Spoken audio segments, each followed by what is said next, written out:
Let's discuss the big mistake from Memo Ochoa, which, as you saw in the highlight, is really a critical part of this first leg defeat for America. Memo Ochoa comes out, clearly doesn't handle it well. Toluca score to go up 1-0 early in the first half. Now, this is not the first time, Herculez Gomez, that Memo has had issues dealing with the aerial game. So how big an issue is this error, not just for Memo with Club America, but let's also open it up. The Mexican national team has a World Cup, again, less than a month's time. So if we're talking Club America in the immediate, I don't think it affects him too much. I think he's a professional. I don't think Toluca has that caliber of play where he's going to be constantly bombarded, although Charlie Gonzalez is that target man and he can be effective. Liga MX. But when you're talking on the world stage, and when you talk about things that Memo Ochoa is good at, in between those three posts, he's amazing. Shot stopper. Shot stopper. That is the term.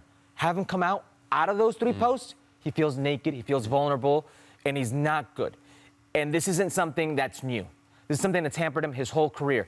Now, speaking of Juan Carlos Osorio, Profe Juan Carlos Osorio, he will tell you that Poland is big in the way they play directly, in the way they play and pump balls into the box, whether that's wing play or direct free kicks or even the center backs. Having a goalkeeper who doesn't feel secure with himself is an issue. This can be in the back of his mind. He's been lights out the last two World Cups. What he least needs to worry about right now is coming out for a ball.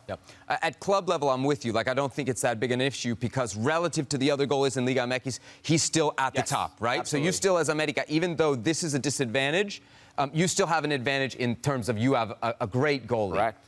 And I think also the secret's out in Mexico. Everybody knows this about Memo Ochoa. Everybody knows this about America. So all the Liga MX teams, this is how they plan to attack you anyway. I think if you're cleared, if you're Poland coach, if you're Saudi coach, if you're any of the coaches that are going to face Mexico, or even in El Cruce, if it's a potential you might face Mexico in the knockout rounds, you see this, and as a manager, you're going to be emboldened.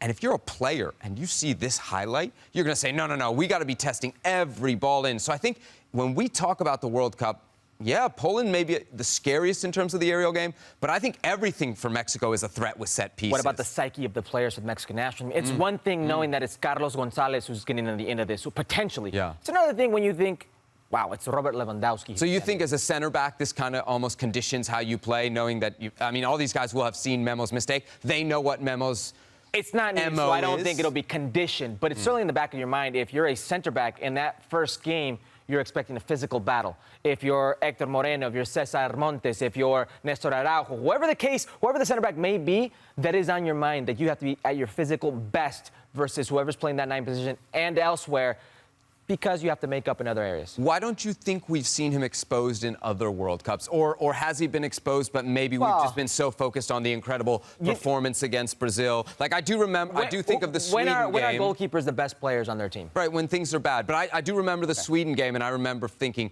every ball into the box was like a heart attack from a Mexican fan standpoint. What happened? A lot of that had to do with Memo Ochoa not What happened? Coming off his line. They lost 3-0. Okay. Yeah. So there you have it. Well, thank you very much for watching ESPN on YouTube. For more sports highlights and analysis, be sure to download the ESPN app. And for live streaming, premium content, and let's not forget as well, ESPN FC 7 days a week. Subscribe to ESPN+.